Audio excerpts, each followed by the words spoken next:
చక్కని సీతకి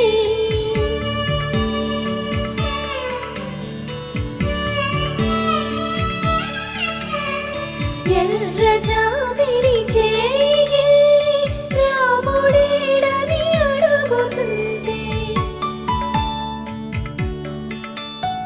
చూడలేదని పెదవి చెప్పే చెప్పలేమని కనులు చెప్పే నల్ల పూసై